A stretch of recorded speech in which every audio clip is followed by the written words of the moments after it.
melhor que parece acreditar no melhor.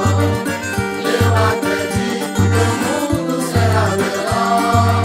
Quando o melhor que parece acreditar no melhor. Quando os pequenos acreditarem no seu bem-estar comum, sentir a necessidade que enriquece cada um. Por isso de Jesus Cristo nós todos seremos. Eu acredito que o mundo será melhor. Meu nome é Tassiana, eu tô com 20 anos. Quando eu nasci em Sergipe, né, já. E aí minha mãe já estava, já tinha acontecido tudo que tinha acontecido aqui, eu nasci por lá. E aí trabalhava tanto ela quanto meu pai no MST. Quando eu mudei para cá, que eu tive mais contato com o resto da família, né, porque lá não tinha ninguém, era praticamente eu, mamãe. Papai mudou depois de um tempo para o Ceará, para trabalhar no MST do Ceará também, depois que eles separaram. E aí a gente veio para cá, que foi quando mamãe recebeu a notícia que vovô estava mal, estava com câncer. E ela estava nesse processo, assim, de tipo, tinha passado muito tempo longe de casa, eu via que ela se comunicava sempre muito com os irmãos dela. Meu tio foi lá em casa, porque a gente morava num assentamento do MST já. E assim, era interessante porque ela vivia sempre nas atividades. E aí ela me levava também. Eu conhecia muita gente lá, que era, tipo, muito legal. Então, tipo, toda a minha infância foi isso, assim, eu estudava numa escola de lá, só que não era escola do campo. Aí, de vez em quando, eu ia em reunião de assentamento. E aí o pessoal cantava o hino do MST. Eu achava muito legal. Assim, pra mim, era tudo muito legal, assim. E eu só vim entender depois como que tinha sido interessante minha infância quando eu conheci outras pessoas que não tinham passado por esse processo. Porque, pra mim, todas as crianças eram do MST, assim, quando eu era pequenininha, né? Aí depois eu fui crescendo, aí eu fui pra escola, aí eu percebi que o pessoal lá tinha muito preconceito, assim, com o pessoal do MST, sempre teve. Eles tinham aquela visão, assim, de que sem terra, aquela pessoa que é muito pobre, que tem tendência a ser vagabundo, que mora em lona, por exemplo. Tipo, uma vez uma amiga foi fazer trabalho na minha casa, ela ficou chocada. Porque a minha casa era uma casa que tinha paredes e tinha um telhado, era uma casa tranquila.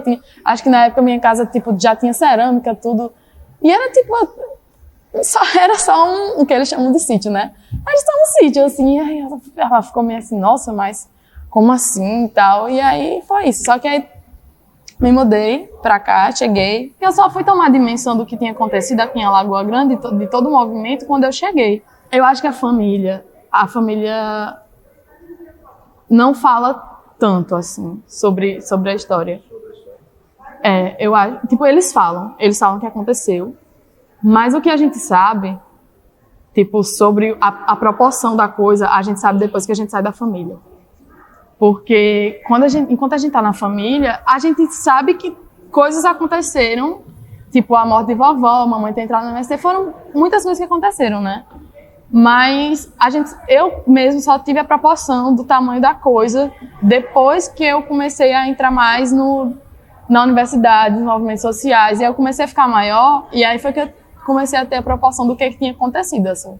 Tipo, na época eu era só tipo, mataram Margarida, né? Que coisa péssima. Só que eu não entendia qual era a dimensão política daquilo. Assim, e aí quando eu fui crescendo, depois eu ia vendo as coisas, e aí o pessoal que era mais próximo, né? Os amigos da família também contavam as coisas que aconteciam na época. E aí daí eu fui tendo acesso a documentários, ao registro histórico do que aconteceu, porque quando vovó morreu, faltavam 7 anos para eu nascer ainda. Então, tipo, eu não conhecia ela. A maior parte dos meus primos não conheceu ela também, então a gente não tinha esse contato. A gente só tinha contato com o espírito da família, né, que sempre foi muito cooperativo, assim, os irmãos, eles sempre se ajudavam muito. Minha família sempre foi, assim, tranquila, nunca foi uma família de ter briga, tipo, nada. Eles eram irmãos que se ajudavam, assim, com várias coisas, e o pessoal falava que isso demonstrava muito do espírito de vovó, né, que também era uma pessoa muito cooperativa. Organização, participação, grito de união que vem da terra e sobe ao céu. Eu acho que não sei se é dito com essas palavras, mas eu acredito que a família entende que não dá para você ficar bem e ser feliz se tem tanta injustiça acontecendo. Então, a partir do momento em que você também vê uma injustiça acontecendo e você fica calado, você está colaborando com isso. Foi um choque muito grande depois sair para o mundo assim, ver que isso era uma coisa normal, assim, que tipo, as pessoas veem injustiça acontecendo o tempo todo e as pessoas, além de não falarem contra essa injustiça, ainda legitimam a injustiça. E aí foi uma coisa que quebra as pernas, assim, quando você vem de uma família tão, assim, concebida dessa forma, né, de ajudar as pessoas e de entender que, tipo, a sociedade é nossa, que a gente tá aqui, mas a gente faz parte disso também. Tipo, não olhar para a comunidade como se fosse algo externo a você, tipo, isso aqui não sou eu, isso aqui não me importa, se virem eu vou cuidar da minha vida, porque você fica cuidando da sua vida, e você fica cuidando da sua vida, você fica cuidando da sua vida, e uma hora coisas acontecem para além de você, com outras pessoas, e quanto mais você fica calado, mais essas coisas vão acontecendo. E eu acho que, tipo, é isso que a gente veio agora. Quando eu era menor, eu achava que tudo estava muito consolidado, assim. Pra mim, estava tudo muito consolidado.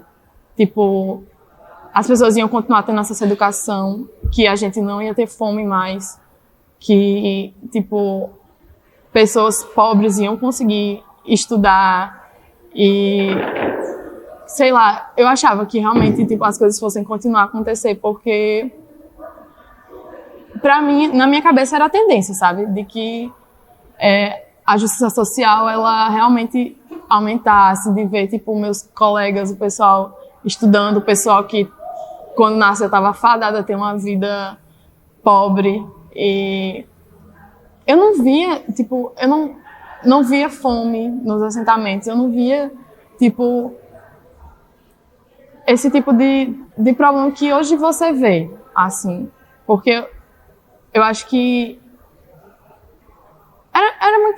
é muito doido esse golpe, assim, porque as coisas vão mudando, a gente não cresceu em contexto de crise, a gente tava tudo bem, assim. E aí, tipo, é do nada, né, que as coisas acontecem. Pra mim, esse golpe, ele aconteceu muito do nada, e aí ele quebra tudo que essas pessoas lutaram pra conseguir. Muita gente morreu, Margarida morreu por isso, João Pedro Teixeira morreu por isso. Tantas pessoas lutaram pra gente ter conseguido o mínimo, e aí a gente cresce um pouco, e aí a gente percebe que não. Porque, tipo, eu particularmente ficava muito sem entender, sabe? Eu via o pessoal falando que, tipo, muita gente tinha pouca terra e o pessoal não tinha terra para plantar. Então, daí eu achava que ia ser muito fácil. Eu achava que a partir do momento que todo mundo soubesse disso, que todo mundo visse que as pessoas, às vezes, queriam trabalhar e eram expulsos das terras e tinham as máquinas e tudo. Eu achava que, tipo, quando as pessoas soubessem disso, que era só a gente falar para as pessoas e, tipo, gente, por favor, vamos conversar assim, não tá legal e tal. Aí o que é que vocês acham da gente fazer uma reforma agrária? Assim, eu achava que ia ser muito fácil. E aí eu ficava me perguntando, aí vinha aquelas agendas do MST de 20, 30 anos do MST. Na época acho que era 24, eu lembro de pegar uma agenda. Eu falava, mamãe, o MST já tem 24 anos. Aí ela ficava, mulher, não é nada. Aí eu ficava, como assim não é nada? É muito tempo, como que a gente não fez reforma agrária ainda? Aí ela ficava, não é fácil. Aí foi começando a explicar que, tipo, ao mesmo tempo que tinha essa força que tentava trazer igualdade, ela tentava explicar de uma forma muito fácil, assim, até porque era historiadora também, né? Aí explicava contando história que, na época eu não entendia o que eu entendo hoje, que é, tipo, que as pessoas que têm poder não vão se desapegar dele fácil. Já chega de tanto sofrer, já chega de tanto esperar. A luta vai ser tão difícil, na lei ou na mar.